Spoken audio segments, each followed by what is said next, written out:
എൻ്റെ പേര് ദീപ എസ് പണിക്കർ എന്നാണ്. എൻ്റെ വീടെന്ന് പറയുന്നത് ഓലകെട്ടിയമ്പലമാണ്, ആലപ്പുഴ ജില്ല. ഇത് ഭരണിക്കാവ് വില്ലേജിൽ വാർഡ് 1. എൻ്റെ വീട്ട് നമ്പർ എന്ന് പറയുന്നത് ഹൗസ് നമ്പർ 89. ഇതെൻ്റെ സ്വന്തമാണ്, എൻ്റെ പേരിലുള്ള വീടാണ്. ഇത് എനിക്ക് ഇവിടെ 146 സെൻറ്റ് സ്ഥലവും ഈ വീടുമുണ്ട്. ഞാൻ ഡിവോഴ്സ്ഡ് ആണ്. അയാളൊരു അഡ്വക്കേറ്റാണ്. നമ്മൾ എന്ത് കേസ് കൊടുത്താലും അയാൾ പോലീസിനെ സ്വാധീനിച്ചിട്ട് അവരെ കൊണ്ട് അന്വേഷിപ്പിക്കത്തില്ല.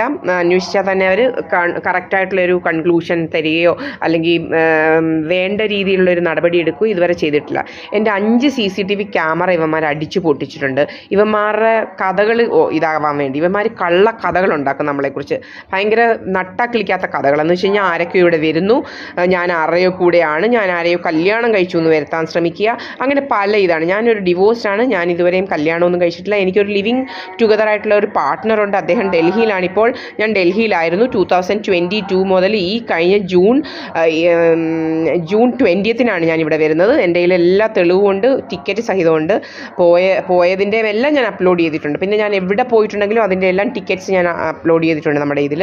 അതുപോലെ നമ്മുടെ 5 CCTV ക്യാമറ 2020 തല്ലി പൊട്ടിച്ചിട്ട് കുറേ ഗൂണ്ടകൾ ഇവിടെ കയറി പലതും ചെയ്ത് എന്നിട്ട് കഥകളുണ്ടാക്കി. ഈ സുബ്രഹ്മണ്യൻ എന്ന് പറയുന്നവൻ്റെ മോൻ ഇവിടെ വരുന്നത് രാത്രിയിൽ ഇവിടെ വരുന്നു. അപ്പോൾ ഈ സുബ്രഹ്മണ്യൻ്റെ മോൻ എന്ന് പറയുന്നവൻ സിജി സുബ്രഹ്മണ്യൻ, അവൻ്റെ ഒരു പാത്വയാണ് വേണ്ടി ഇതിൻ്റെ അപ്പുറത്തൂടെ കാണുന്ന അവിടെ.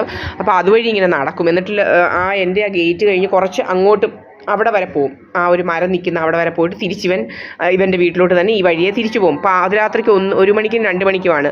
എന്നിട്ട് ഇവൻ എന്താ കഥ ഉണ്ടാക്കുന്നതെന്ന് വെച്ചാൽ ഇവൻ ഇങ്ങനെ പോകുന്നത് ഇതുവഴി ഇങ്ങോട്ട് വരുന്നതാണെന്നുള്ള കഥകളായിരുന്നു ഇവൻ ഉണ്ടാക്കുന്നത്. അങ്ങനെ കഥ ഉണ്ടാക്കുകയായിരുന്നു ഇവൻ്റെ ജോലി. തിരിച്ചു പോകുമ്പം എന്താണെന്ന് വെച്ച് കഴിഞ്ഞാൽ ഇങ്ങനെയൊക്കെയാണ് ഇവൻ്റെ കഥകളെല്ലാം. നമുക്കറിയാൻ പറ്റത്തില്ല ഇവൻ എന്തുവാ. അന്നേരം നമുക്ക് ഇത്രയും കാര്യമായിട്ട് അറിയത്തില്ലായിരുന്നു. പക്ഷെ ഇവൻ പോകുന്നതൊക്കെ ഒരു 1 മണിക്ക് പോകുന്നതൊക്കെ ദുരുദ്ദേശത്തോടെയാണെന്നും അതുപോലെ ഈ സുബ്രഹ്മണ്യൻ എന്ന് പറയുന്നവൻ ഇരുന്ന് പറയും, നീ ആരോടാ ഓൺലൈൻ എപ്പോഴും എന്തോടാ ഓൺലൈൻ ഇരിക്കുന്നത്. അപ്പോൾ നമ്മൾ ഓൺലൈൻ ഇരിക്കുകയാണ്. അതുപോലെ നമ്മളുടെ ഫോൺ എന്തോ മിസ്യൂസ് ചെയ്യുന്നുണ്ട്. നമ്മളുടെ ഫോണിൽ കൂടെ മറ്റുള്ളവരെന്തൊക്കെയോ രീതിയിലുള്ള നമ്മൾ അതുപോലെ ട്രേഡിങ്ങിൻ്റെ റീൽസ് വിടുക. നമ്മൾ ട്രേഡിങ്ങിൻ്റെ റീൽസ് കണ്ട ഉടനെ നമ്മൾ ട്രേഡിങ് നടത്തണമെന്നുള്ള ഇതൊന്നും ഇല്ലല്ലോ.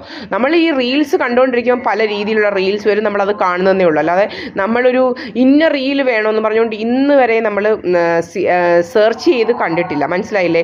അപ്പോൾ ഇവന്മാർ ചുമ്മാതെ ഇങ്ങനെ നമുക്ക് ഓരോ റീൽ വരും, അതനുസരിച്ചാണ് കഥ. എനിക്ക് ട്രേഡിങ് ചെയ്യേണ്ട കാര്യങ്ങളോ എനിക്ക് ഏതെങ്കിലും ഒരു ഷെയറിൽ ഇടേണ്ട കാര്യങ്ങളോ ഒന്നുമില്ല. അങ്ങനെയുള്ള പൈസയും എൻ്റെ കയ്യിലില്ല. ഇതിനകത്തൊന്നും ഇടാനും അനാമത്തായിട്ടുള്ള പൈസകൾ ചിലവാക്കാനുള്ള പൈസയൊന്നും എൻ്റെ കയ്യിലേ ഇല്ല.